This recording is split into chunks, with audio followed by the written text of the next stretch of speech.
요한복음 4장 1절로부터 42절을 본문으로 궁극적인 목마름이란 제목으로 하나님 말씀을 전하도록 하겠습니다. 지난 주일 저녁 TV 채널을 돌리다 반가운 인물이 나와서 한동안 그를 지켜보았습니다. 그는 소통 전문가로 유명한 김창호 교수였습니다. 예전에 그의 강의를 들으며 많이 웃고 많은 깨달음, 감동을 얻었기에 TV 속에 비춰진 그의 모습이 너무도 낯설었습니다. 코로나로 강연이 거의 없어 회사를 유지하지 못하고 자신의 고향인 제주도로 내려와 작업복 차림으로 한가하게 살아가는 모습이 나왔기 때문입니다. 오랜 기간 한국에서 가장 많이 강의를 하였고 또 큰 돈을 벌었고 인기와 명예와 영광을 얻었지만 공허하여 쇼핑으로 그 허함을 달래기도 했으며 또 우울증에 빠지기도 했다는 말을 들었을 때는 짠하기도 했습니다. 자신의 분야에서 정상에 섰고 거의 모든 것을 가진 듯 하였지만 그의 삶은 실상은 공허했던 것입니다. 심리학자 아브라함 머슬로우는 욕구 5단계가 있다고 합니다. 생리적 욕구, 안전 욕구, 소속감과 사랑의 욕구, 존중 욕구, 자아실현 욕구가 그것입니다. 낮은 단계가 충족되어야 그 다음 단계로 진행할 수 있다는 이론입니다. 이 이론에 비추어 김창욱 씨를 생각해 보았습니다. 자신의 분야, 강연하는 분야에서 최고의 단계에 이르러서 자아실현을 이룬 끝판왕처럼 보였습니다. 더 이상 바랄 것 없이 행복해야 했던 거죠. 그러나 실상은 아니었습니다. 저는 욕구 5단계 위에 6단계가 있다고 생각합니다. 그것은 바로 영적 욕구입니다. 이 영적 욕구는 하나님으로부터 바르게 채워져야 인간은 행복해질 수 있다고 믿습니다. 오늘 본문의 사마리아 여인은 목마른 여인이었습니다. 그녀만 목마른 것이 아니죠. 이 세상에 살아가는 모든 이들이 목마릅니다. 요한복음 3장의 유대 관원 니고데모가 상류층이었다면 그녀는 하류층입니다. 대선 주자가 전국을 돌며 유세를 하듯이 예수님은 이스라엘 전역을 다니시며 극단적으로 다른 두 존재들을 만나시며 하나님 나라를 펼쳐 나가십니다. 목마름을 해결해 주시는 거죠. 많은 성도들은 사마리아 여인을 흔히 창녀라고 알고 있는데 과연 그럴까요? 저는 오늘 좀 다른 관점에서 접근해 보려고 합니다. 몇 가지 근거로 그녀가 창녀가 아닐 수 있다는 입장에서 설명을 하려고 합니다. 첫 번째로 그녀를 창녀로 취급하는 이유는 사람들이 잘 다니지 않는 가장 뜨거운 시간인 낮 12시에 사람들 눈을 피해 물을 길러러 왔다는 점입니다. 유대 시간 6시에 6을 더하면 현대 시간 낮 12시가 되기에 햇빛이 가장 뜨거운 시간대가 되는 거죠. 그런데 이 해석에는 중대한 오류가 있습니다. 사람들이 다니기 힘들어하고 싫어하는 낮 12시에 예수님과 제자들이 길거리를 돌아다닐 일이 없는 거죠. 예수님이 일사병에 걸리더라도 굳이 찾아가셨다라고 주장한다면 할 말은 없습니다. 그러나 이후에 일어나는 일련의 일들을 보면 그것이 좀 억지스러운 것이 아닌가 생각이 됩니다. 사람들을 피하려 물 길러 온 그 여인이 메시아를 만났다고 마을 사람들에게 가서 외쳤을 때 어떻게 많은 사람들이 우르르 몰려 들었을 수가 있겠느냐는 것입니다. 또한 요한복음의 기록 시점을 봐도 우리는 의문을 제기할 수 있습니다. 요한복음은 다른 복음서에 비해서 한 30년 정도 뒤에 기록된 성경입니다.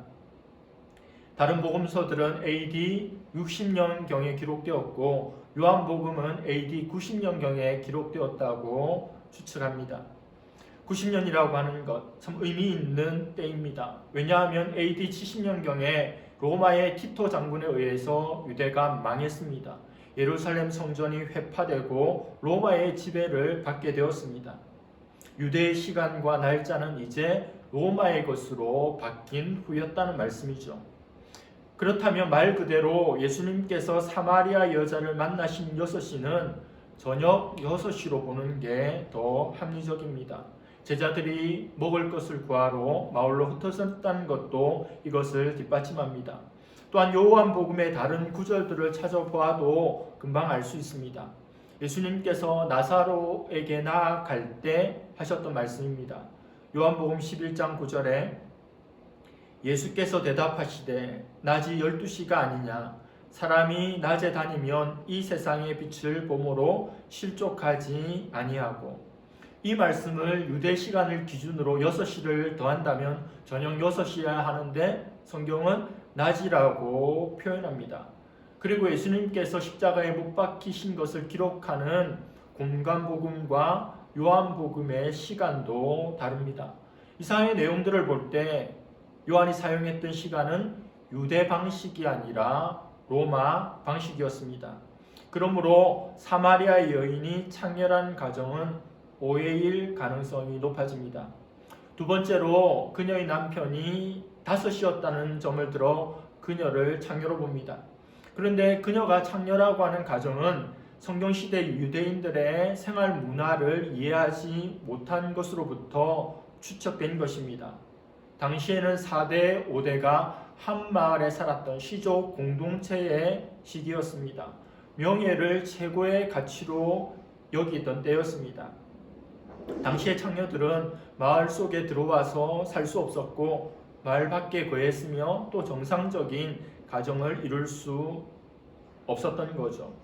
이러한 사회적 분위기에서 한 마을의 창녀가 함께 살 수 없었거니와 사회적인 지위와 신분이 낮은 여성이 자신의 주도로 계속해서 남편을 바꿀 수도 없었을 겁니다. 뿐만 아니라 남편 5을 둘 정도로 쉬지 않고 재혼을 하는 것은 거의 불가능했습니다. 그렇다면 그녀의 상황을 어떻게 보아야 하겠습니까? 이 상황은 수혼법, 계대결혼이라는 당시의 결혼 제도에서 온 것이 분명해 보입니다. 수혼법, 계대결혼은 무엇일까요? 남자가 결혼하였는데 상속자가 없이 죽었을 때는 그 남자의 가장 가까운 형제나 친척이 과부된 여인의 침소에 들어가 후사를 잇게 하는 전통입니다. 신명기 22장에 자세히 나와 있죠. 창세기 38장에 나오는 시아버지 유다와 며느리 다말의 이야기가 그것입니다. 룻기 속에 룻과 보아스의 스토리가 또 좋은 예이죠. 이러한 수혼법은 예수님 당시에 흔했던 무척 보편적으로 행해졌던 일입니다. 본문에 나오는 사마리아 여인이 다말의 상황과 같지 않았을까 생각해 봅니다. 여인으로서 남편과 결혼하였는데 남편이 죽습니다. 작은 도련님과 관계를 가졌지만 또 죽고 또 죽는 일들이 일어납니다. 계속해서 도련님들이 비명 행사하기를 반복해서 지금은 6번째 도련님을 통해서 후사를 얻기 위한 상황이었을 것입니다. 사람들은 이 여인과 어울리기를 꺼려했겠죠. 여인의 등 뒤에서 남자 잡아먹는 여자라고 욕했을 겁니다. 비웃었을 거죠. 여인은 시아버지가 허락해 주지 않는 한 친정으로도 돌아갈 수 없습니다. 온갖 눈총과 또 고통을 감내하면서 죽지 못해서 하루하루를 살아야 했던 것으로 생각해 볼 수 있습니다. 예수님은 물 기르러 온 사마리아 여인에게 물을 달라고 하십니다. 여인은 어찌하여 유대 남자로서 나에게 물을 달라고 하는지 묻습니다. 유대인들은 사마리아인들과 상종하지 않았습니다. 과거 북왕국 이스라엘이 아수르에 의해서 망하게 되었고 아수르의 민족 혼합 정책을 통해서 이방인들을 이주시킴으로 피가 섞여 버렸던 거죠. 남유대 사람들의 관점에서 보면 사마리아는 유대 혈통의 순수성을 상실했던 겁니다. 더욱이 사마리아 사람들은 그리심의 나름대로의 성전을 세우므로 종교적 분열이 심화되었습니다. 이런 상황이었던 거죠. 그 상황에서 유대인 남자인 예수님께서 사마리아 여인에게 말을 건넨 상황입니다. 예수님은 하나님의 선물, 그리고 너에게 물을 달라고 하는 내가 누군지를 알았다면 생수를 주었을 것이라고 이야기합니다. 하지만 이 물을 먹는 자는 목마르게 되고 내가 주는 물을 먹는 자는 영원히 목마르지도 않고 영생하도록 솟아나는 샘물이 되리라고 말씀하십니다. 그러자 여자가 굉장히 기뻐하죠. 물 길어러 오는 수고를 이제 안 할 수 있게 된 것입니다. 그녀는 이렇게 말씀하신 예수님이 누구신지, 하나님의 선물이 무엇인지, 그리고 그가 주고자 하는 샘물이 무엇인지에 관심이 있어야 했습니다. 그러나 그녀는 오직 물에만 관심이 있었고 다른 것들에는 더 이상 관심을 두지 않았던 거죠. 예수님은 이 세상의 우물물과 주님이 주시는 샘물을 대조하십니다. 세상의 물은 일시적인 것이기에 지속적으로 길러야 합니다. 하지만 영적인 물은 내적인 갈증을 영원히 채워주며 안에서부터 솟아납니다. 여러분, 예수님이라는 샘물을 마셨습니까? 여러분 속에 있는 갈증이 해결되었습니까? 그분의 샘물이 우리 속에서 끊임없이 솟구쳐 오르십니까? 예수님은 여자에게 말합니다. 가서 내 남편을 불러오라고. 그러자 그녀는 남편이 없다고 이야기합니다. 그냥 둘러대는 거죠. 그러자 예수님께서 네 말이 옳다고, 네가 전에 5명의 남편이 있었지만 지금 있는 남편도 내 남편이 아니다라고 이야기합니다. 사마리아 여인이 얼마나 놀랐을까요? 거짓말 하나 해도 상대방이 그것을 알아챈다면 당황할 것인데 자기 자신을 그렇게 감추었고 자기를 결코 알 수 없는 유대인 남자가 자기 상황을 너무 잘 알고 있는 겁니다. 완전히 꿰뚫어 보는 거죠. 여인은 너무도 놀랐습니다. 사마리아 여인은 모든 인생들을 대표합니다. 고통스러운 삶을 영위하면서 갈증으로 물깃기를 반복하지만 소외감과 공허함으로 살아가는 인생을 보여줍니다. 우리는 어떻게 이 문제를 해결할 수 있겠습니까? 우리는 어떻게 이 목마름을 해결할 수 있겠습니까? 14절 말씀처럼 주님 주시는 물을 마셔야 합니다. 주님을 마셔야 합니다. 주님을 마실 때 영원히 목마르지 않고 또 주님을 마실 때 우리 속에서 영생하도록 솟아나는 샘물이 나올 수 있는 것입니다. 다윗은 시편에서 자신의 갈증에 대해서 다음과 같이 고백합니다. 시편 42편 1절 2절 말씀입니다. 하나님이여 사슴이 시냇물을 찾기에 갈급함같이 내 영혼이 주를 찾기에 갈급하니이다. 내 영혼이 하나님 곧 생존하시는 하나님을 갈망하나니 내가 어느 때에 나아가서 하나님 앞에 배울고. 유대 지역은 건기가 되면 비가 한 방울도 내리지 않습니다. 그런 건기에 사슴이 목이 말라 물 있는 곳을 찾아다니느라고 정신없이 헤매는 것은 사생결단의 행동입니다. 언제 맹수가 나타날지 모르기 때문이죠. 시인은 그런 절박한 사슴의 절박함, 그 갈급함에 자신의 갈급함을 투영하고 있습니다. 그 마음을 들여다보십시오. 하나님에 대한 갈망함, 하나님의 은혜에 대한 갈망함, 하나님을 사모함이 그에게는 사무치는 것입니다. 이것이 바로 참되고 살아있는 신앙생활이다 할 수 있는 거죠. 한국의 대표적인 지성인이자 무신론자였던 이어령 씨는 딸의 불치병으로 인해 10여 년 전 예수님을 믿고 2007년 온누리교회에서 세례를 받았습니다. 그 후 지성에서 영성으로 어느 무신론자의 기도 등의 책을 썼습니다. 그의 딸 이민아 씨는 미국에서 잘나가는 검사였습니다. 하지만 암에 걸렸고 남편 김한길과 이혼했으며 실명 위기에 처하게 됩니다. 아빠가 교회 나가는 것이 딸의 소원이었다고 합니다. 여령 씨는 교회에 나가 딸이 시력을 잃지 않도록 눈을 고쳐주시면 하나님을 위해 자신의 입과 지성을 사용하겠다고 기도합니다. 딸은 실명하지 않았습니다. 그는 하나님께 기도한 대로 신앙생활을 하였고 놀라운 하나님의 은혜를 많이 받았습니다. 딸은 이후 목사가 되었고 2012년 암으로 이 세상을 떠나게 됩니다. 이영 씨의 책 우물을 파는 사람에 보면 이런 고백이 나옵니다. 사람들이 늦게 세례받고 신앙생활하는 그에게 이런 질문을 많이 했던 것 같습니다. 아니, 그 나이에 뭐가 답답해서 세례를 받으십니까? 이렇게 묻는 질문에 그는 이렇게 책에서 대답합니다. 명예를 달라고 글을 썼더니 명예가 생겼다. 돈을 벌려고 애쓰니까 돈을 벌었다. 병 때문에 병원에 갔더니 병이 나았다. 그런데 어느 날 너무도 외로워서 극장에 가서 영화를 보기도 하고 또 그 좋아하는 책을 보며 글을 읽어도 마음이 채워지지 않고 이 세상에 나 혼자밖에 없구나라는 생각이 들었다. 절대 고독이 느껴질 때, 영혼이 갈구할 때, 보통 물론은 채울 수 없는 갈증을 느낄 때 나는 교회로 간다. 모든 식당이 항상 맛있는 것은 아닙니다. 모든 영화가 항상 재밌는 것도 아니죠.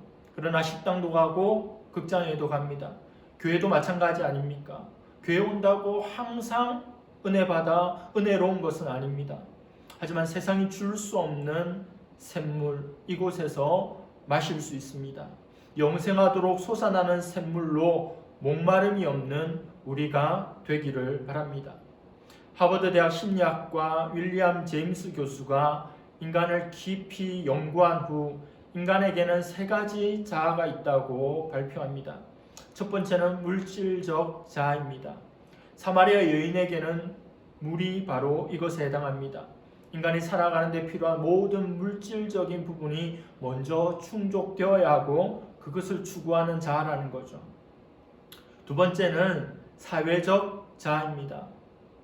그녀에게는 남편이라고 하는 사람이 필요했고 또 마을 사람들도 필요했지만 마을 사람들의 외면과 소외를 가진 그런 불행이 그녀 인생에 드리워져 있었습니다. 인간들은 다른 이들과 관계를 맺으며 살아가는 인생입니다. 그것을 끊임없이 추구하고 만들려고 하는 자아입니다. 세 번째가 중요한데 이것은 영적인 자아입니다. 오늘 말씀 속에 나오는 것처럼 예수님께서 그녀의 남편에 대해서 이야기하고 그것을 꿰뚫어 보았을 때 여인은 놀랍니다. 그래서 예수님에게 선지자라고 이야기하죠. 그러면서 예배의 장소에 대한 질문, 즉 영적인 질문을 던집니다. 영적 자아라고 하는 것이 있기에 이런 내용들이 이해가 되죠. 왜 뚱땅지같이 남편 이야기하다 자신의 부끄러운 것이 드러났을 때 왜 갑자기 예배의 장소에 대한 예배에 대한 질문을 던졌겠습니까? 평소에 그녀가 궁금해하던 것을 선지자를 만났기에 질문하게 된 것입니다. 예수님이 예배에 대해서, 예배의 장소에 대해서, 예배의 본질에 대해서 말씀해 주시죠. 그리고 여인은 메시아가 오면 이 모든 것이 밝혀질 거라고 하였는데 예수님께서는 내가 바로 그다, 내가 바로 메시아다라고 말씀해 주셨습니다. 여인은 깜짝 놀랐습니다. 메시아를 만나서 너무도 기쁜 거죠. 물동이를 버려두고 물질적 자아를 상징하는 그 물동이를 뒤로 던져버리고 마을로 뛰어갑니다. 그리고 사람들에게 그리스도를 만났다고 전해주고 매우 즐거워하고 기뻐하는 모습이 성경 속에 나옵니다. 수많은 사람들이 그녀의 말을 듣고 예수님께로 와 예수님을 믿는 역사가 일어납니다. 말씀을 마무리하겠습니다. 모든 사람은 하나님을 만나야 합니다. 인간의 속에는 오직 하나님으로만 채워지는 공간이 있다고 어거스틴이 이야기하였습니다.